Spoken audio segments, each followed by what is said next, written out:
Asian cup বাছাইয়ে দল ব্যর্থ হলেও হেড কোচ কাবরেরার ভবিষ্যৎ নিয়ে দ্বিধায় বাফুফে। ভেবেচিন্তে সিদ্ধান্ত নিতে চান সভাপতি তাবিত আওয়াল। আমাদের ন্যাশনাল টিমস ম্যানেজমেন্ট কমিটি এই সব ইস্যু নিয়ে বসবে, অ্যান্ড যে মুহূর্তে একটা চূড়ান্ত সিদ্ধান্ত আমরা পাবো জোরালোভাবে, সেই সিদ্ধান্তটা আমরা সবাইকে জানিয়ে দিব। অনূর্ধ্ব 20 সাফে কঠোর পরিশ্রমের ফল পাচ্ছেন ফুটবলাররা। সময় সংবাদে বললেন হেড কোচ মার্ক কক্স। ভারতকে হারিয়ে টানা দ্বিতীয় শিরোপা জয়ের স্বপ্ন দেখছেন সমর্থকরা। এশিয়ান গেমস হকি বাছাই পর্বে নিজেদের প্রথম ম্যাচেই জয় পেয়েছে বাংলাদেশ। চাইনিজ তাইপেকে 4-3 গোলে হারিয়েছে লাল সবুজ। এবং বিসিবি নির্বাচনের অনিয়ম নিয়ে গঠিত এনএসসির তদন্ত কমিটির কাছে লিখিত ব্যাখ্যা দিয়েছেন সভাপতি বুলবুল। নির্ধারিত সময়ে প্রতিবেদন জমা দেওয়ার আশ্বাস।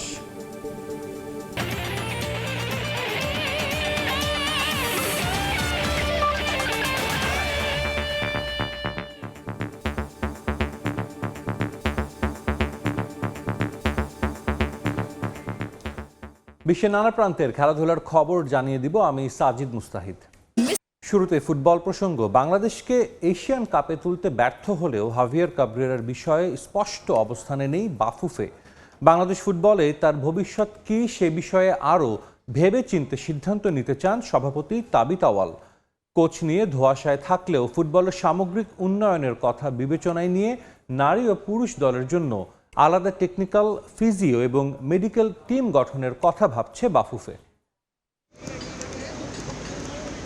বিষয়টা দিনের আলোর মতো পরিষ্কার।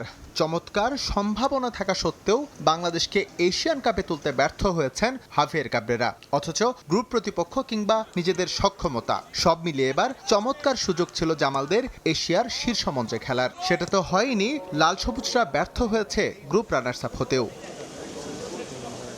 এশিয়ান কাপ বাছাই বাংলাদেশের একমাত্র জয় ভারতের বিপক্ষে। অথচ অ্যাওয়ে ম্যাচে ইতিহাসের সবচেয়ে নড়বড়ে ব্লু টাইগারদের পেয়েও পয়েন্ট ভাগ করে হামজারা। চতুর কাবরেরা বাফুফেকে এটাই দেখিয়েছে প্রাপ্তি হিসেবে। বাফুফেও আশ্বস্ত হয়েছে। এছাড়াও আরও কয়েকটি ম্যাচে তার কৌশল নিয়ে তীব্র সমালোচনা হলেও নির্বিকার ন্যাশনাল টিম ম্যানেজমেন্ট কমিটি। আমরা বর্তমানে কন্ট্রাক্টে আছি কোচের সাথে, যে কন্ট্রাক্টটা কিন্তু অতি শীঘ্রই শেষ হতে যাচ্ছে। তো নেক্সট কন্ট্রাক্ট কী হবে, কেমনে হবে, ওই সময়টা চলে এসেছে। অ্যান্ড অফকোর্স আমাদের ন্যাশনাল টিমস ম্যানেজমেন্ট কমিটি এই সব ইস্যু নিয়ে বসবে, অ্যান্ড যেই মুহূর্তে একটা চূড়ান্ত সিদ্ধান্ত আমরা পাবো জোরালোভাবে, সেই সিদ্ধান্তটা আমরা সবাইকে জানিয়ে দিব।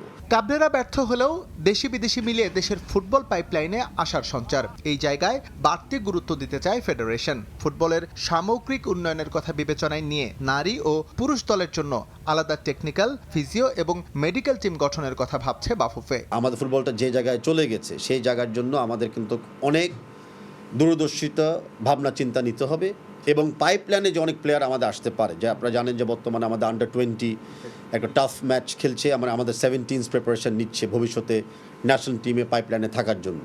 তো আমাদের একটা হোলিস্টিক অ্যাপ্রোচ এখন আসতে হবে, যে জায়গায় আমাদের একটা holistic technical team, physio team এবং মেডিকেল টিম সব কিছুই কিন্তু আমরা এখন তৈরি করতে হবে। ছেলেদের জন্য যেরকম, মেয়েদের জন্য কিন্তু সেরকম। তবে উন্নতির আভা থাকলেও বয়স ভিত্তিকে দেশি প্রবাসী ফুটবলারদের সমন্বয়হীনতার বদনাম থেকে বেরোতে পারেনি দেশের ফুটবল। যে বিষয়টি আরও গভীরভাবে মনিটরিং করে সমাধানের পথ খুঁজছে বাফুফে। আমরা যেসব ওপিনিয়ন শুনি বা দিই, তার সাথে হেল্পফুল হয় যদি একটা রেকমেন্ডেশন থাকে, যে এই যদি ইস্যু সত্য হয়ে থাকে উত্তরণের জায়গাটা কী হবে, সেটা প্লেয়ারদের ব্যাপারে কথা বলতে পারি, কোচিং স্টাফের ব্যাপারে কথা বলতে পারি, পারফরমেন্স অফ দ্য টিম নিয়ে কথা বলতে পারি, সিলেকশন অফ দ্য টিম নিয়েও আমরা কথা বলতে পারি। বাট অ্যাজ আই সেড, আমি কোনো কমেন্ট বা কোনো ওপিনিয়ন আমরা ইগনোর করি না। আমরা প্রাইভেটলি প্রত্যেকটা ইস্যুকে আমরা যাচাই বাছাই করি। এসএম ইকবাল, সময় সংবাদ, ঢাকা। এদিকে সিঙ্গাপুরের বিপক্ষে এশিয়ান কাপ বাছাই ম্যাচ শেষে কাল সন্ধ্যায় দেশে ফিরেছে বাংলাদেশ জাতীয় ফুটবল দল। স্কোয়াডের সঙ্গে দেশে ফিরেছেন হাভিয়ার কাবরেরা। তবে ফুটবলার সহ সবাই এদিন গণমাধ্যম বর্জন করেন। সিঙ্গাপুরের বিপক্ষে জয়ের প্রত্যাশা নিয়ে খেলতে যায় বাংলাদেশ, কিন্তু হেরে হতাশ করে হাভিয়ার কাবরেরা শিষ্যরা।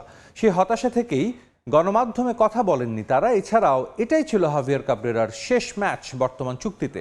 দলকে জয় এনে দিতে না পারার ব্যর্থতা এড়াতে পারেন না তিনিও। একই সঙ্গে ব্যর্থ হয়েছেন বাংলাদেশকে এশিয়ান কাপে কোয়ালিফাই করতে। এদিন বাংলাদেশে আসেন 19 ফুটবলার। দলের সঙ্গে দেশে ফেরেননি হামজা চৌধুরী, সমিত সোম, জায়ান আহমেদ এবং তারিক কাজী একমাত্র প্রবাসী ফুটবলার হিসেবে দলের সঙ্গে এসেছেন ফাহমিদুল ইসলাম। আপাতত জাতীয় দলের কোনো ম্যাচ নেই। সেপ্টেম্বরে সাফ অনুষ্ঠিত হতে পারে বাংলাদেশে। টিম ম্যানেজমেন্টের পরিকল্পনা এখন আসন্ন সাফ ঘিরে। প্রধানমন্ত্রীর নির্দেশে লালবাগের বেড়িবাঁধ এলাকায় দেলোয়ার হোসেন মাঠ পরিদর্শনে গিয়ে কথা বলছেন যুব ও ক্রীড়া প্রতিমন্ত্রী আমিনুল হক। আমরা এখন সরাসরি যাচ্ছি সেখানে। সময় হয় তাদের পড়াশোনার ফাঁকে যাতে তারা এই খেলাটি উপভোগ করতে পারে, সেজন্য আমরা একটি ব্যবস্থা করব। আমি এই কথাগুলো বলার উদ্দেশ্য হচ্ছে যে আমাদের মাননীয় প্রধানমন্ত্রী স্পোর্টসকে এতটাই গুরুত্ব দিচ্ছেন যে তার নজরে যখন গতকালকে একটি জাতীয় দৈনিকে যে ছোট ছোট বাচ্চারা যে দোলনায় দুলছে এবং মাঠের যে দুরবস্থা দেখেছে, সেখানে একদম মানে কি বলে এটাকে কঙ্কর দেওয়া এবং খুবই বাজে একটি অবস্থা দেখলাম। সেইটি তার নজরে আসা মাত্রই কিন্তু তিনি আমাকে এবং আমাদের সংসদ সদস্য তাকে অবগত করেছে, যার কারণে কিন্তু আমরা এখানে তাৎক্ষণিকভাবে আজকের এই উপস্থিতি। এবং ইতিমধ্যে আমাদের এখানে সিটি কর্পোরেশনের চিফ ইঞ্জিনিয়ার তিনি রয়েছেন এবং তাকে ইতিমধ্যে আমরা বলেছি যে আগামী 7 দিনের ভিতরেই যাতে এই কঙ্করযুক্ত যেই জায়গাটা রয়েছে সেটা যাতে একটি লেভেল করে এবং এখানে যাতে আমরা যদি অ্যাস্ট্রোটার্ফ এখানে যদি বসিয়ে দিতে পারি, সেখানে তাহলে আমাদের দেখা যাবে যে এই জায়গাটার যে এলাকার যারা ছোট ছোট বাচ্চারা রয়েছে এবং এখানে কিছু খেলাধুলার কিছু ইনস্ট্রুমেন্ট রয়েছে যেগুলো ছোট বাচ্চারা খেলাধুলা করে, সেই ইনস্ট্রুমেন্টগুলো পরিবর্তন করে দিয়ে সুন্দরভাবে আমরা যাতে আগামী 7 দিনের ভিতরেই যাতে এটিকে সমাপ্ত করতে পারি সে বিষয়ে ইতিমধ্যে নির্দেশনা দেওয়া হয়েছে ইনশাল্লাহ। সো আমরা আশা করি যে আগামী 7 দিন পরে এসে আমরা এই জায়গাটিকে আমরা একটি নতুন রূপে দেখতে পাবো এবং আমরা বিশ্বাস করি যে শুধু আমার এই লালবাগ এলাকা না, ঢাকা শহরের এই ধরনের যেখানে যেখানে আমাদের বাচ্চাদের যে খেলার জায়গাগুলো রয়েছে, যেগুলো আমরা জানি যে অনেক জায়গায় দখল হয়ে আছে, সেগুলো ইতিমধ্যে দখলমুক্ত করার জন্য আমরা আমাদের কার্যক্রম শুরু করেছি। এবং যেখানে দেখা যায় যে মাঠগুলো খুব জরাজীর্ণ অবস্থায় রয়েছে, সেগুলোকে কিভাবে আমরা একটি লেভেল তৈরি করে যাতে একটু বাচ্চাদের খেলার জন্য উপযোগী করে দিতে পারি, বাচ্চারা যাতে খেলাধুলা করতে পারে, সেই ব্যবস্থাগুলো আপনাদের কাছেও আমি সহযোগিতা চাই যে ঢাকা মহানগরীতে এরকম যদি আরও কোথাও কোনো জায়গা থাকে সেগুলো আপনাদের আমাদের নজরে আনবেন এবং তাৎক্ষণিকভাবে আমরা আমাদের নিজ নিজ এলাকায় যেখানে যেখানে মাঠের সংস্কার করা দরকার সেটা অগ্রাধিকার ভিত্তিতে আমরা সেই সংস্কারগুলো করে আমরা প্রত্যেকটি এলাকার পাড়া মহল্লার বাচ্চাদের জন্য যাতে একটি খেলার উপযোগী মাঠ তৈরি করে দিতে পারি। আপনি বলছিলেন যে আপনি গণমাধ্যমে দেখার পর প্রধানমন্ত্রী আপনাকে নির্দেশনা দিয়েছেন এবং আপনি এসেছেন, হয়তোবা সব মাঠ ঢাকায় যে মাঠগুলো রয়েছে সব গণমাধ্যমের চোখেও আসবে না, বা আপনার এরকম কোনো পরিকল্পনা নিয়েছেন কিনা বা কোনো লক্ষ্যমাত্রা আছে কিনা যে এতদিনের মধ্যে আমরা পুরো ঢাকা যতগুলো দখলকৃত মাঠগুলো আপনারা উদ্ধার করবেন? আমরা ইতিমধ্যে আমি বলেছি যে আমাদের প্রধানমন্ত্রীর কার্যালয় থেকে একটি উচ্চতর কমিটি করে দেওয়া হয়েছে, সেখানে আমাদের 3 জন মন্ত্রী রয়েছে, আমরা আমাদের সচিব পর্যায়ে প্রায় 10 থেকে 12 জন সচিব রয়েছেন। আমরা ঢাকা মহানগরীতে ইতিমধ্যে আমরা আমাদের সচিব লেভেলের যারা রয়েছেন তাদের নেতৃত্বে ঢাকা মহানগরী বিভিন্ন স্পট ইতিমধ্যে তারা ভিজিট করেছে এবং আনুষ্ঠানিকভাবে আমি সহ আমাদের মাননীয় মন্ত্রী যারা রয়েছেন তারা সহ সচিববৃন্দ সহ আমরা আগামীতে কয়েকদিনের ভিতরেই আমরা আশা করছি যে 10 তারিখের পরপরই একটি সময়ে আমরা ঢাকা মহানগরীর উত্তর এবং দক্ষিণে যেখানে যেখানে মাঠ ভিজিট করা দরকার সেই মাঠগুলো ভিজিট করে যেখানে দখল অবস্থায় রয়েছে সেগুলোকে দখলমুক্ত করা, যেখানে সংস্কার করা দরকার রয়েছে। প্রধানমন্ত্রীর নির্দেশে লালবাগে খেলার মাঠ পরিদর্শন শেষে কথা বলছিলেন যুব ও ক্রীড়া প্রতিমন্ত্রী আমিনুল হক। আমরা তখন সরাসরি ছিলাম সেখানে। রাতভর লাইনে দাঁড়িয়ে থেকে পেয়েছেন বাংলাদেশের ম্যাচের টিকিট। নেপালকে হারিয়ে অনূর্ধ্ব-20 সাফের ফাইনাল নিশ্চিত করায় সমর্থকদের আনন্দ বেড়ে গেছে বহুগুণ। সবাই স্বপ্ন দেখছেন ভারতকে হারিয়ে ব্যাক টু ব্যাক শিরোপা জিতবে লাল সবুজ। এদিকে দলের জয়ে খুশি হেড কোচ মার্ক কক্স। সময় সংবাদে জানান কঠোর পরিশ্রমের ফল পাচ্ছেন মানিক সুলিভানরা। একটা টিকিটের জন্য রাত ভর অপেক্ষা, আর অপেক্ষার ফল যে মিষ্টি হয় সেটা কে না জানে। মালদ্বীপের রাজধানী মালেতে নেপালের বিপক্ষে অনূর্ধ্ব-20 সাফের সেমিফাইনাল খেলেছে বাংলাদেশ। মাঠে ছিল না তিল ধারণের ঠাঁই, গ্যালারি ছিল লাল সবুজ সমর্থকদের দখলে। দূর দেশে খেললেও মানিক মিঠুরা পেয়েছেন ঘরের মাঠে খেলার অভিজ্ঞতা। বাংলাদেশ নেপাল ম্যাচ শুরুর কয়েক ঘন্টা আগেই প্রবাসী দর্শকদের ঢল নামে মালে জাতীয় স্টেডিয়ামে। কড়া রোদের মধ্যেও লাইনে দাঁড়িয়ে মাঠে প্রবেশ করেন সমর্থকরা। অনূর্ধ্ব-20 সাফের ডিফেন্ডিং চ্যাম্পিয়ন বাংলাদেশ গ্রুপ পর্বে অপরাজিত থেকে নাম লেখায় সেমিতে। প্রতিপক্ষ হিসেবে নেপাল মোটেও সহজ না, তার উপর সেমিফাইনাল ম্যাচের চাপ। সব সামলেই জয় পেয়েছে লাল সবুজ। সমর্থকদের স্বপ্ন ভারতকে হারিয়ে এবার শিরোপা ঘরে তুলবে বাংলাদেশ। টিকেটের জন্য যে একটা হাহাকার ছিল, হাজার কষ্টের পরে আমরা টিকিটটা পাইছি, পাওয়ার পাশে খেলা দেখতে পারছি, বিজয় হয়েছে আমাদের টিমের, একটা আমরা অনেক আনন্দিত সবাই। আমরা নেপালের সাথে আজকে জিতেছি, আমরা বাংলাদেশি দর্শক খুবই উপভোগ করেছি, আর ইনশাল্লাহ আশা রাখি ইন্ডিয়ার সাথে আমরা জিতবো ফাইনালে। একটা টিকিট 100 টাকা, 200 টাকা, 300 টাকা সব পর্যন্ত গেছে। আমরা প্রস্তুত আছি, 300 না 500 টাকা হলো আমরা টিকিট নিয়ে স্টেডিয়ামে খেলা দেখতে আসবো। আশা করছি ভালো থাকছে সবাই, ইনশাল্লাহ আগামীতে আরো ভালো করবে, সবাই শান্তি দোয়া করবেন। রোনান ও ডেকলান তার নানির জন্যই বাংলাদেশের হয়ে খেলার সুযোগ পেয়েছেন, আর সেই সুযোগ কাজে লাগিয়ে রোনান বাংলাদেশের মানুষকে বিশ্ব মঞ্চে গর্বিত করেছেন। আগামীতে তারা আরো ভালো কিছু করতে পারবেন বলে আশা রোনান ডেকলানের নানি সুলতানা আলমের। খুবই খুশি দেখে যে আমাদের দেশের টিম এত ভালো খেলে, আর আমাদের এত মানে এনথুজিয়াজম দেখে, আর আমি খুবই কৃতজ্ঞ যে আমার নাতিদের জায়গা পেয়েছে এখানে। বরাবর আমার শখ ছিল যে আমাদের দেশের জন্য যদি ইনভলভ হয় খুব ভালো হয় আর কি। টুর্নামেন্টের কদিন আগেই যুবদলের দায়িত্ব নেন মার্ক কক্স। প্রথম অ্যাসাইনমেন্টেই দলকে তুলেছেন সাফের ফাইনালে। মানিক সুলিভানরা পরিশ্রমের ফলই পাচ্ছেন বলে জানান কোচ। ছেলেরা গেল 4-5 সপ্তাহ অনেক পরিশ্রম করেছে, মাঠে তারা সেই ফল পেয়েছে। এই দলটা সবার, আপাতত এই জয়টা ছেলেরা উপভোগ করুক, এরপর ফাইনাল নিয়ে পরিকল্পনা করব। ফাইনালটা মোটেও সহজ হবে না। শুক্রবার ফাইনালে ভারতের মুখোমুখি হবে বাংলাদেশ। সময় সংবাদ, মালদ্বীপ। অনূর্ধ্ব 20 নারী এশিয়ান কাপের খবর। এশিয়ান মঞ্চে অভিষেকটা জয় দিয়ে রাঙানো হলো না লাল সবুজের প্রতিনিধিদের। 2 গোলে এগিয়ে থেকেও ডিফেন্ডারদের ভুলে ম্যাচ হারল বাংলাদেশ। থাইল্যান্ডের কাছে 3-2 ব্যবধানে হেরেছে পিটার বাটলারের দল। তবে ভুল থেকে শিক্ষা নিয়ে চীনের বিপক্ষে ম্যাচে ঘুরে দাঁড়াতে চান অধিনায়ক অর্পিতা বিশ্বাস। দক্ষিণ এশিয়ার রানীরা এবার আরও বড় মঞ্চে। সাফের সিনিয়র ও বয়সভিত্তিক পর্যায়ে রাজত্ব করা মেয়েদের চোখে আরও বড় স্বপ্ন। থাইল্যান্ডে রেফারির হুইসেলের সঙ্গে সঙ্গেই ইতিহাস গড়ে বাংলাদেশের নারী ফুটবলাররা। প্রথমবারের মতো এফসি অনূর্ধ্ব 20 নারী এশিয়ান কাপের ময়দানে যাত্রা বাংলাদেশের। সিনিয়রদের নারী এশিয়ান কাপে না পারলেও আন্ডার 20-র অভিষেকে লাল সবুজের প্রতিনিধিদের পারফরমেন্স ছিল এক কথায় দুর্দান্ত। যদিও থাইল্যান্ডের মতো শক্তিশালী দলকে সামলাতে শুরুতে বেগ পেতে হয়েছে। ম্যাচের প্রথম আধা ঘন্টা ডিফেন্স ও মিডফিল্ড ছিল কিছুটা অগোছালো, তবে লড়াকু বাংলাদেশ গুছিয়ে নেয়। 36 মিনিটে মৌমিতার পাস থেকে দারুণ এক গোল করেন সাগরিকা। এগিয়ে থেকেই প্রথমার্ধ শেষ করে পিটার বাটলারের শিষ্যরা। একই উদ্যমে দ্বিতীয়ার্ধের খেলা শুরু করে বাংলাদেশ। আবারও স্পটলাইটে সাগরিকা। উমেহলা মার্মার পাস থেকে নিখুঁত ফিনিশিংয়ে 50 মিনিটে লিড দ্বিগুণ করেন এই ফরওয়ার্ড। সিনিয়র এশিয়ান কাপের মতো এদিনও গোলপোস্ট ভালোই সামলাচ্ছিলেন মিলি। 68 মিনিট পর্যন্ত 2-0 লিড ধরে রেখেছিল লাল সবুজ বাহিনী, কিন্তু এরপর এক ঝাপটায় সব লন্ডভন্ড। ডিফেন্ডারদের ভুলে 6 মিনিটের ব্যবধানে 2 পেনাল্টি পায় থাইল্যান্ড। 69 মিনিটে সুরভি আর 75 মিনিটে ডি বক্সে ফাউল করেন নবীরন। 2 স্পট কিক থেকে সমতায় ফেরে থাই নারীরা। এরপর একেবারে এলোমেলো হয়ে পড়ে বাটলারের দল। সেই সুযোগে 79 মিনিটে তৃতীয় গোল আদায় করে নেয় স্বাগতিকরা। অনেক চেষ্টা করেও আর ম্যাচে ফেরা হয়নি বাংলাদেশের। তবে শক্তিশালী থাইল্যান্ডকে কাঁপিয়ে দেওয়াও বা কম কি। এর আগে 2004 সালে অনূর্ধ্ব 20 নারী বিশ্বকাপে খেলেছে থাইল্যান্ড।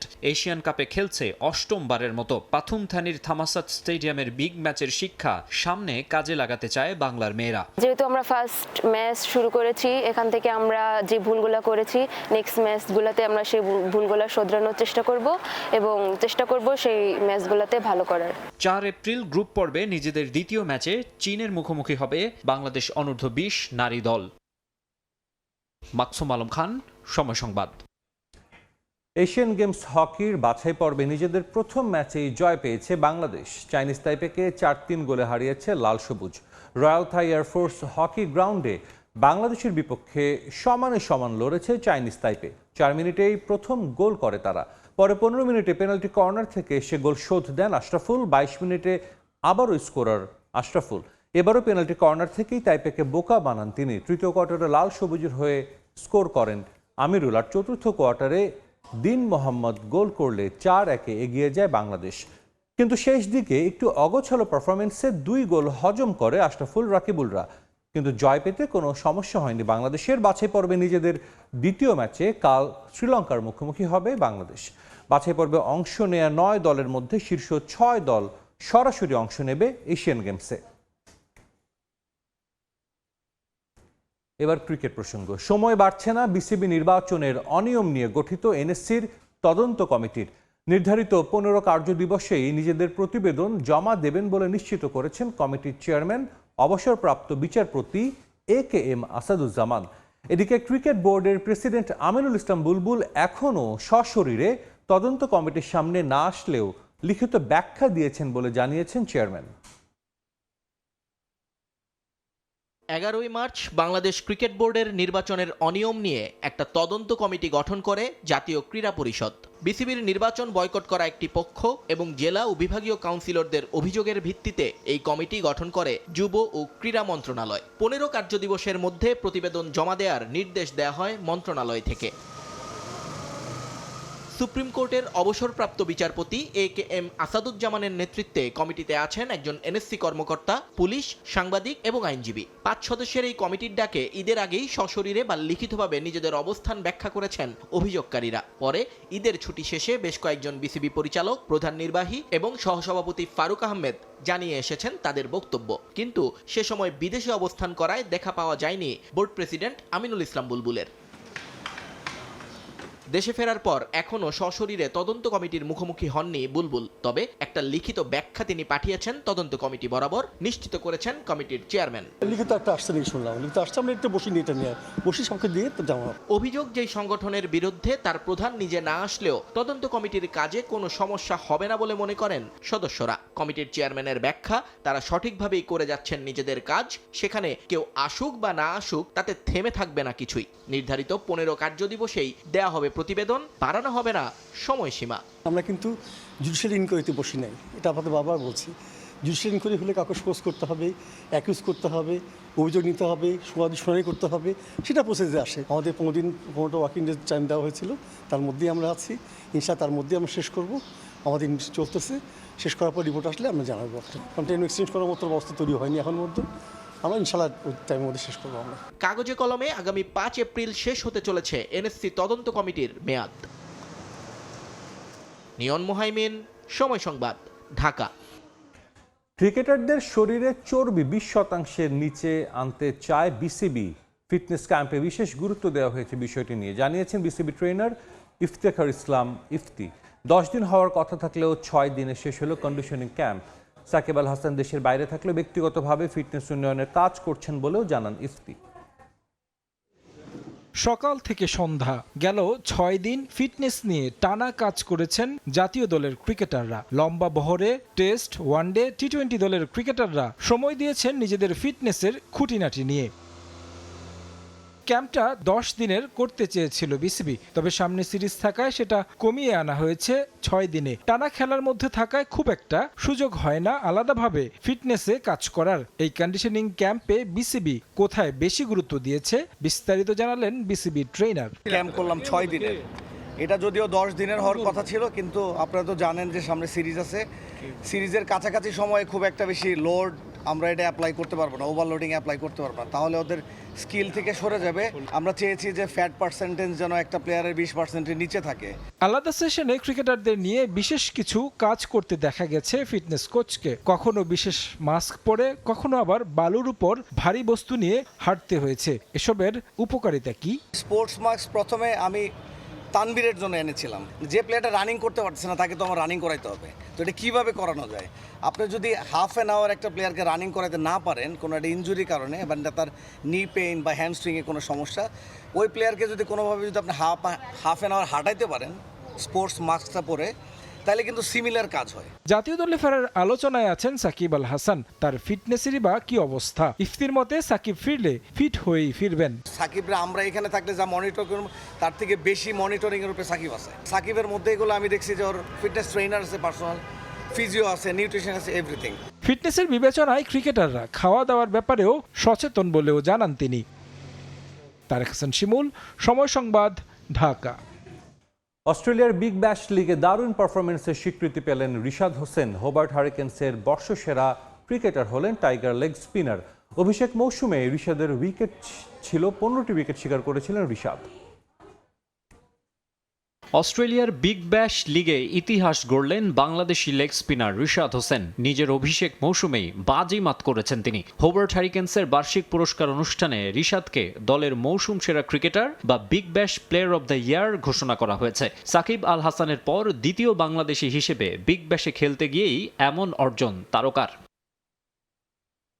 অস্ট্রেলিয়ার তাসমানিয়া ভিত্তিক ক্রিকেট দলগুলোর ক্রিকেটারদের পারফরম্যান্সের উপর প্রতি বছর আয়োজন করা হয় এই সম্মাননা অনুষ্ঠান, যেখানে বয়সভিত্তিক থেকে শুরু করে তাসমানিয়ান টাইগার্স ও বিগ ব্যাশে হোবার্ট হ্যারিকেন্সের খেলোয়াড়রা মনোনয়ন পান। রিশাদের প্রতিদ্বন্দ্বী ছিলেন অস্ট্রেলিয়ার নিখিল চৌধুরী ও ন্যাথান এলিস এবং ইংলিশ অলরাউন্ডার ক্রিস জর্ডান। তাদের পেছনে ফেলে সেরার তকমা পেয়েছেন টাইগার লেগি। অচেনা কন্ডিশন, বিশ্বের অন্যতম সেরা টি-20 লিগ, কিন্তু রিশাদ হোসেন বিগ ব্যাশকে নিয়েছেন আপন করে। 2025-26 মৌসুমে হোবার্ট হ্যারিকেন্সের জার্সিতে বল হাতে ম্যাজিক দেখিয়েছেন। 12 ম্যাচ খেলে রিশাদের শিকার 15 উইকেট, যা তার দলের বোলারদের মধ্যে সর্বোচ্চ। বিশেষ করে অ্যাডিলেড স্ট্রাইকার্সের বিপক্ষে 26 রানে 3 উইকেট নিয়ে ম্যাচ জেতানো পারফরম্যান্সটি এখনও সমর্থকদের চোখে লেগে আছে। কেবল উইকেট নেয়াই নয়, রান আটকে রাখতেও ছিলেন সমান পটু। মৌসুমে তার ইকোনমি ছিল 7.83। বিগ ব্যাশ শেষ হয়েছে গত 25 জানুয়ারি। 2 মাস অপেক্ষার পর ক্রিকেট তাসমানিয়ার বার্ষিক অনুষ্ঠানে সেরার স্বীকৃতি পেলেন রিশাদ। বিদেশি ফ্র্যাঞ্চাইজি লিগে লাল সবুজের পতাকাকে অনন্য উচ্চতায় নিয়ে যাওয়ায় এখন ভাসছেন প্রশংসায়। সামনেও রিশাদ এমন ছন্দ ধরে রাখবেন, এমনটাই প্রত্যাশা ভক্তদের। মাকসুম আলম খান, সময় সংবাদ, ঢাকা। খেলার সময় আরও থাকছে। ইরান যুক্তরাষ্ট্র যুদ্ধের প্রভাব থেকে ফুটবলকে বাঁচাতে তৎপর ফিফা সভাপতি কথা বলেছেন ইরানিয়ান ফুটবলার ও কোচের সঙ্গে। নির্ধারিত সূচিতেই ম্যাচ আয়োজনের আশ্বাস। সিলেট জেলা স্টেডিয়ামের জরাজীর্ণ অবস্থা নিয়ে ক্ষোভ প্রকাশ করে দ্রুত সংস্কারের নির্দেশ দিয়েছেন যুব ও ক্রীড়া প্রতিমন্ত্রী আমিনুল হক। একই সঙ্গে ক্রীড়া শিক্ষা বাধ্যতামূলক করা ও খেলোয়াড়দের জন্য নতুন সুযোগ সুবিধার কথাও জানান তিনি। সিলেট থেকে নওশাদ আহমেদ চৌধুরীর ছবিতে অপু বণিকের রিপোর্টে বিস্তারিত। সিলেট শহরের কোলাহল পেরিয়ে লাক্কারতুরায় সবুজের বুকে দাঁড়িয়ে চা বাগান বেষ্টিত নয়নাভিরাম সিলেট আন্তর্জাতিক ক্রিকেট স্টেডিয়াম। প্রকৃতি আর আধুনিকতার মেলবন্ধনে গড়ে ওঠা এই স্টেডিয়াম দেশের ক্রীড়াঙ্গনের এক অনন্য সৌন্দর্য। সেই মাঠ পরিদর্শনে সরকারের যুব ও ক্রীড়া প্রতিমন্ত্রী। সিলেট আন্তর্জাতিক ক্রিকেট স্টেডিয়ামে পৌঁছালে প্রতিমন্ত্রীকে বরণ করে নেওয়া হয়। পরে বিসিবির কর্মকর্তাদের সঙ্গে নিয়ে মাঠ পরিদর্শন করেন আমিনুল হক। স্টেডিয়ামের মূল এবং আউটার গ্রাউন্ড ঘুরে দেখেন প্রতিমন্ত্রী, কথা বলেন খেলোয়াড়দের সঙ্গেও। লাক্কারতুরা থেকে আমিনুল হক যান সিলেট জেলা স্টেডিয়াম পরিদর্শনে। অর্ধ শতাব্দীরও বেশি পুরনো স্টেডিয়ামের জরাজীর্ণ অবস্থা দেখে ক্ষোভ প্রকাশ করে দ্রুত সংস্কারের নির্দেশ দেন যুব ও ক্রীড়া প্রতিমন্ত্রী। এই জরাজীর্ণ অবস্থা দেখলাম, সেটি খুবই দুঃখজনক। জেলা স্টেডিয়ামের সংস্কার করার জন্য আমি ইতিমধ্যে আমার যারা কর্মকর্তা রয়েছেন তাদেরকে নির্দেশনা প্রদান করা হয়েছে। সব ঠিকঠাক রাখে ইনশাল্লাহ আগামী 30শে এপ্রিল আমরা এই সিলেট জেলা স্টেডিয়াম দিয়ে আমাদের যে নির্বাচনী যে ইশতেহার, সেই ইশতেহার অনুযায়ী আমাদের নতুন করে স্পোর্টস এই কর্মসূচি ইনশাল্লাহ আমরা উদ্বোধন করবেন আমাদের মাননীয় প্রধানমন্ত্রী। খেলার মাঠেই গড়ে ওঠে শৃঙ্খলা, আর এখান থেকেই জন্ম নেয় স্বপ্ন। সেই স্বপ্নকে বাস্তবে রূপ দিতে এবার কাজ শুরু করেছে সরকার। দেশজুড়ে ক্রীড়াকে ছড়িয়ে দিতে প্রাথমিক স্তর থেকেই খেলাধুলা বাধ্যতামূলক করার ঘোষণা দেওয়া হয়েছে। একটি ক্রীড়া বান্ধব পরিবেশের মাধ্যমে একটি সুস্থ জাতি এবং একটি মাদক মুক্ত সমাজ আমরা ইনশাল্লাহ গড়ে তুলতে পারবো। এই সকল প্রতিভাবান খেলোয়াড়রা বের হয়ে আসবে, তাদেরকে আমরা সরকারের পক্ষ থেকে ক্রীড়া বৃত্তি প্রদান করা হবে। প্রতিমন্ত্রীর এই সফরকে ফলপ্রসূ বলেই মনে করছেন সংশ্লিষ্টরা। স্থানীয় খেলাধুলার উন্নয়ন, আন্তর্জাতিক ও জেলা স্টেডিয়ামকে ঘিরে সরকারের নতুন পরিকল্পনাকে স্বাগত জানিয়েছেন তারা। প্রত্যেকটা খেলাকে সারা বছর ব্যাপী কন্টিনিউ করার জন্য একটা ক্যালেন্ডার ওয়াইজ কাজ করে একসাথে কিভাবে এইটা মাঠে রাখা যায় খেলাকে, সেইটাকে অনেক গুরুত্ব দিয়েছেন। এই মাঠটা যদি আমরা না পাই তাহলে আমাদের ক্রিকেটটা কোথায় যাবে? ডেফিনেটলি আমাদের মিনিস্টার উনি চিন্তা ভাবনা করছেন। আমরাও আশা করি যে এখানে ফুটবল হবে, অবশ্যই ফুটবল হওয়া উচিত এবং বিভিন্ন স্পোর্টস যেটা আছে এটা যেন হয়। আগামী 30 এপ্রিল সিলেট থেকেই শুরু হবে নতুন করে স্পোর্টস। প্রথম ধাপে 7টি ইভেন্ট একযোগে অনুষ্ঠিত হবে দেশের 64টি জেলায়। অপু বণিক, সময় সংবাদ, সিলেট। ইরান যুক্তরাষ্ট্র টানাপোড়েনের বলি যেন ফুটবল না হয় তার জন্য আপ্রাণ চেষ্টা চালিয়ে যাচ্ছে ফিফা। যুদ্ধ পরিস্থিতির মাঝে ইরান কোস্টারিকা ম্যাচ মাঠে বসে উপভোগ করেন ফিফা প্রেসিডেন্ট জিয়ান্নি ইনফান্তিনো। সেখানে ইরানিয়ান ফুটবলার এবং কোচদের সঙ্গে কথা বলেছেন তিনি। এ সময় ইরানের বিশ্বকাপ ম্যাচগুলো নির্ধারিত সূচিতেই হবে বলে আবারও নিশ্চিত করেছেন ফিফা বস। ফুটবল এখন আর কেবল খেলা নয় ইরানের কাছে। ফুটবল এখন ইরানিয়ানদের প্রতিবাদের এক শক্তিশালী ভাষা, যার নজির তুরস্কের আন্তালিয়া। মাঠের লড়াই শুরু হওয়ার ঠিক আগ মুহূর্ত। ফুটবলারদের হাতে শুধু ফুটবল নয়, ছিল বুক ফেটে আসা হাহাকার। যুক্তরাষ্ট্র এবং ইসরায়েলি হামলায় প্রাণ হারানো নিরাপরাধ শিশুদের ছবি বুকে জড়িয়ে দাঁড়িয়ে রইলেন ইরানের ফুটবলাররা। ফিফা সভাপতি জিয়ান্নি ইনফান্তিনোর চোখের সামনেই যেন মূর্ত হয়ে উঠল যুদ্ধের ভয়াবহতা আর শোকাতুর এক জাতির আর্তনাদ। এই আবেগের আড়ালে লুকিয়ে ছিল এক গভীর অনিশ্চয়তা। চলতি মাসের শুরুতেই ডোনাল্ড ট্রাম্পের এক মন্তব্য আগুনে ঘি ঢেলেছিল। ট্রাম্প বলেছিলেন ইরানি ফুটবলারদের জীবনের নিরাপত্তার স্বার্থে যুক্তরাষ্ট্রে আসা জুৎসই নাও হতে পারে। পাল্টাপাল্টি হিসেবে ইরানের ফুটবল ফেডারেশন প্রস্তাব দিয়েছিল তাদের ম্যাচগুলো যুক্তরাষ্ট্র থেকে সরিয়ে মেক্সিকোতে নেয়ার জন্য। এমনকি তেহরানের ক্রীড়ামন্ত্রী সাফ জানিয়ে দিয়েছিলেন কোনো অবস্থাতেই যুক্তরাষ্ট্রে যাবে না ইরান। কিন্তু প্রীতি ম্যাচ শেষে ইরানিয়ান খেলোয়াড় এবং কোচিং স্টাফদের সঙ্গে কথা বলবার পর সব জল্পনার অবসান ঘটালেন ফিফা বস। কোস্টারিকার বিপক্ষে ইরানের প্রীতি ম্যাচ দেখতে এসে তিনি সাফ জানিয়ে দিলেন, ড্র অনুযায়ী যেখানে খেলা হওয়ার কথা সেখানেই হবে, মাঠের বাইরের রাজনীতি বাইরেই থাকবে। ড্র অনুযায়ী ম্যাচগুলো যে ভেন্যুতে হওয়ার কথা সেখানেই হবে। আমরা আজ তাদের খেলা দেখেছি, তারা অত্যন্ত শক্তিশালী একটি দল। আমি খেলোয়াড় এবং কোচের সাথে কথা বলেছি, সব ঠিক আছে। ইরান বিশ্বকাপ তাদের নির্ধারিত জায়গাতেই থাকছে, ম্যাচ পূর্ব নির্ধারিত সূচি অনুযায়ী হবে। ফিফা প্রধানের এই গ্রিন সিগন্যাল, গুমোট আকাশে এক পশলা স্বস্তির বৃষ্টি। 2026 বিশ্বকাপের সূচি অনুযায়ী ইরানের প্রথম দুটো ম্যাচ ক্যালিফোর্নিয়ার সোফি স্টেডিয়ামে এবং তৃতীয় ম্যাচ সিয়াটলে হওয়ার কথা। মেক্সিকো যাওয়ার আকুতি কিংবা ট্রাম্পের প্রচ্ছন্ন হুমকি, কোনো কিছুই আপাতত বদলাতে পারছে না ফিফার ক্যালেন্ডার। মাঠের লড়াইয়ে ইরান কতটা সফল হবে তা সময়ে বলবে, কিন্তু বিশ্বকাপের মহারণে নামার আগেই নিহত শিশুদের ছবি নিয়ে বিশ্ব বিবেকের কাছে তারা যে বার্তা পৌঁছে দিয়েছে তা গোল বা পয়েন্টের চেয়েও অনেক বেশি শক্তিশালী। এখন দেখার বিষয়, ফুটবল কি বুলেটের চেয়েও জোরে আওয়াজ তুলতে পারে কিনা। নিয়ন মোহাইমেন, সময় সংবাদ। মাঠের পারফরমেন্সে ওঠানামা থাকলেও মাঠের বাইরের হিসেবে নতুন রেকর্ড গড়ল ইংলিশ ক্লাব চেলসি। তবে এই রেকর্ড কোনো গৌরবের নয়। 2024-25 মৌসুমে ইংলিশ ফুটবলের ইতিহাসে সর্বোচ্চ বার্ষিক লোকসানের রেকর্ড গড়েছে ব্লুজ। 2010-11 মৌসুমে ম্যানচেস্টার সিটির 19 কোটি পাউন্ডের ক্ষতি ছাড়িয়ে এবার 26 কোটি পাউন্ড ক্ষতি হয়েছে বলে জানিয়েছে চেলসি। একসঙ্গে ফুটবল এজেন্টদের পেছনেও অবিশ্বাস্য অর্থ খরচ করেছে ক্লাবটি। জেটবহুলের মালিকানাধীন চেলসি যেন পয়সা খরচের এক অতল গহ্বর। 2024-25 অর্থ বছরের হিসেবে ক্লাবটির রেকর্ড 262.4 মিলিয়ন পাউন্ডের প্রাক্কর লোকসান করেছে। এর আগে এই অনাকাঙ্ক্ষিত রেকর্ডটি ছিল ম্যানচেস্টার সিটির দখলে। 2011 সালে যাদের লোকসান ছিল 197.5 মিলিয়ন পাউন্ড, অথচ এর আগের বছরও উইমেন্স টিম বিক্রির বদৌলতে 128 মিলিয়ন পাউন্ডের মুনাফা দেখিয়েছিল চেলসি। কিন্তু এক বছরের ব্যবধান সেই মুনাফা এখন বিশাল ঋণে পরিণত হয়েছে। শুধুমাত্র লোকসান নয়, ফুটবল এজেন্টদের পেছনে খরচের তালিকাতেও সবার উপরে পশ্চিম লন্ডনের এই ক্লাবটি। 2025 থেকে 2026 সালের ফেব্রুয়ারি পর্যন্ত এজেন্ট ফি বাবদ তারা খরচ করেছে 65.1 মিলিয়ন পাউন্ড, যা প্রিমিয়ার লিগের অন্য যে কোনো ক্লাবের চেয়ে দ্বিগুণেরও বেশি। দ্বিতীয় অবস্থানে থাকা অ্যাস্টন ভিলা খরচ করেছে মাত্র 38.4 মিলিয়ন পাউন্ড। যদিও ক্লাব কর্তৃপক্ষের দাবি, গত গ্রীষ্মকালীন দলবদলের বাজারে রেকর্ড সংখ্যক খেলোয়াড় বিক্রি করায় তাদের এই এজেন্ট ফির পরিমাণ বৃদ্ধি পেয়েছে। এত বিশাল লোকসানের পরও কি শাস্তি পাবে চেলসি? উত্তরটা আপাতত না। প্রিমিয়ার লিগের প্রফিটেবিলিটি অ্যান্ড সাস্টেইনেবিলিটি রুল অনুযায়ী অবকাঠামো এবং যুব উন্নয়নের বিনিয়োগের অর্থ বাদ দিলে চেলসি এখনো নিয়ম মেনেই ফুটবল পরিচালনা করছে। তবে উয়েফার নজরদারি থেকে মুক্তি মিলছে না ব্লুদের। ইতোপূর্বে নিয়ম ভঙ্গের দায়ে জরিমানা গুনতে হলেও ক্লাব কর্মকর্তাদের আশা, আসন্ন মৌসুমে রেকর্ড 700 মিলিয়ন পাউন্ড রাজস্ব আয় করে সব ঘাটতি পূরণ করে ফেলবে চেলসি।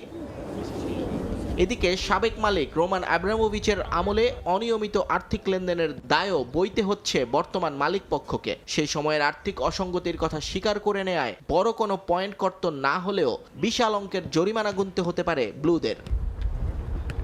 সব মিলিয়ে মাঠ এবং টেবিল দুই জায়গাতেই চ্যালেঞ্জের মুখে চেলসি। বিশাল অঙ্কের এই লোকসান কাটিয়ে উঠতে হলে এখন মাঠের সাফল্যে ফেরার পাশাপাশি কৌশলী আর্থিক ব্যবস্থাপনার কোনো বিকল্প নেই স্ট্যামফোর্ড ব্রিজের কর্তাদের সামনে। নিয়ন মোহাইমেন, সময় সংবাদ। টানা তৃতীয়বারের মতো বিশ্বকাপে খেলার সুযোগ হাতছাড়া হওয়ায় শোক স্তব্ধ গোটা ইতালি। 4 বারের বিশ্ব চ্যাম্পিয়নদের এমন পরিণতি মেনে নিতে কষ্ট হচ্ছে সমর্থকদের। কোনো অভিশাপ নাকি ফুটবলীয় কাঠামোর ভঙ্গুর অবস্থা, তা নিয়েও চলছে কাটাছেঁড়া। তবে সম্পূর্ণ বিপরীত চিত্র প্রতিপক্ষ বসনিয়ায়। গোটা দেশ জুড়ে চলছে বাঁধ ভাঙা উল্লাস। বাচরা কথাফিসের শট দোনারুমাকে পার করতেই শুরু উন্মাদনা। বিদিনো প্লেস স্টেডিয়ামে শুরু হওয়া যে উন্মাদনা গোটা দেশে ছড়িয়ে পড়ে সংক্রামকের মতো। এর আগেও বিশ্বকাপ খেলেছে বসনিয়া, তবে এবারেরটা বিশেষ। প্লে অফ ফাইনালে তারা হারিয়েছে 4 বারের বিশ্ব চ্যাম্পিয়নদের, অথচ এই দেশটার মোট জনসংখ্যা মাত্র 35 লাখের মতো। গোটা বসনিয়া এখন অপ্রতিরোধ্য। আগামী 5 দিন ধরে উদযাপন করব। ভাষায় প্রকাশ করতে পারবো না, আমি আনন্দে উন্মাদ। এটা বসনিয়া হার্জেগোভিনার জন্য ঐতিহাসিক মুহূর্ত, আজীবন মনে রাখবো। উদযাপনের ছাপ পড়ে ম্যাচ পরবর্তী সংবাদ সম্মেলনেও। প্রশ্নের উত্তর দেওয়ার সুযোগ ছিল না, ওই রুমেই ঢুকে পড়ে বসনিয়ার ফুটবলাররা। বসনিয়ানরা যখন আনন্দে আত্মহারা, ইতালিয়ানরা তখন শোকাস্তব্ধ। 1 কিংবা 2 বার হলেও মেনে নেওয়া যায়। 4 বারের চ্যাম্পিয়নরা কিভাবে টানা তৃতীয় বিশ্বকাপ খেলার সুযোগ হারালো, সে প্রশ্নের উত্তর নেই কারো কাছে। আমি ইতালিকে 2 বার চ্যাম্পিয়ন হতে দেখেছি। বাছাই পর্ব নিয়ে কখনোই ভাবিনি। আমার জন্য ইতালি বিশ্বকাপে খেলবে না এমনটা চিন্তা করাও কঠিন, অথচ 3 বার হলো এ নিয়ে। এমনটা কেউ আগে বললে বিশ্বাসও করতাম না। কি আর বলবো, পুরো সিস্টেম পচে গেছে, পুরোপুরি পচে গেছে। আজ্জুরিদের এমন পতনের পেছনে চাইলেই দাঁড় করানো যায় বেশ কিছু কারণ। দুর্বল লিগ, মাঠের অবকাঠামোগত হতশ্রী কিংবা আর্থিক দুরবস্থা। তবে কুসংস্কারে বিশ্বাস করলে ইতালিয়ানদের অধঃপতনে দায়ী করা যেতে পারে জিনেদিন জিদানের অভিশাপকে। 2006 বিশ্বকাপ ফাইনালে জিদানকে খেপিয়ে দিয়েছিলেন মাতেরাজ্জি, তাতে লাভও হয়। ফ্রান্সের দখলে থাকা ফাইনালটা নিজেদের করে নেয় ইতালিয়ানরা, তবে ওখানেই শেষ। ওই ম্যাচের পর আর কখনোই বিশ্বকাপের নকআউট ম্যাচ খেলার সুযোগ পায়নি ইতালি। ইতালিতে যাদের বয়স 15 কিংবা তার কম, এই একটা প্রজন্ম কখনোই দেখেনি নিজের দেশকে বিশ্বকাপের মঞ্চে। আক্ষেপ হচ্ছে দীর্ঘায়িত। আজুরিদের সুদিন কবে নাগাদ ফিরতে পারে, সে উত্তরের খোঁজে গোটা ফুটবল বিশ্ব। সাব্বির মিথুন, সময় সংবাদ। খেলার সময় শীর্ষ সংবাদগুলো জানিয়ে দিচ্ছে আরেকবার। এশিয়ান কাপ বাছাইয়ে দল ব্যর্থ হলেও হেড কোচ কাবরেরার ভবিষ্যৎ নিয়ে দ্বিধায় বাফুফে। ভেবেচিন্তে সিদ্ধান্ত নিতে চান সভাপতি তাবিত আওয়াল। আমাদের ন্যাশনাল টিমস ম্যানেজমেন্ট কমিটি এই সব ইস্যু নিয়ে বসবে, অ্যান্ড যেই মুহূর্তে একটা চূড়ান্ত সিদ্ধান্ত আমরা পাবো জোরালোভাবে, সেই সিদ্ধান্তটা আমরা সবাইকে জানিয়ে দিব। এশিয়ান গেমস হকি বাছাই পর্বে নিজেদের প্রথম ম্যাচেই জয় পেয়েছে বাংলাদেশ। চাইনিজ তাইপেকে 4-3 গোলে হারিয়েছে লাল সবুজ।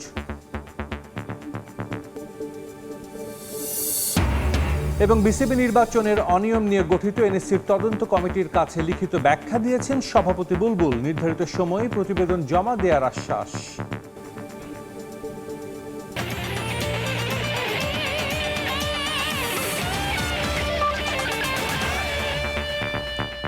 এই ছিল খেলার সময়। এরপর দুপুরের সময়ের সঙ্গে থাকবেন সহকর্মী আলিশা ইসলাম। ধন্যবাদ সাজিদ। দুপুরের সময় নিয়ে আসছি কিছুক্ষণ পর, সঙ্গে থাকুন সময়।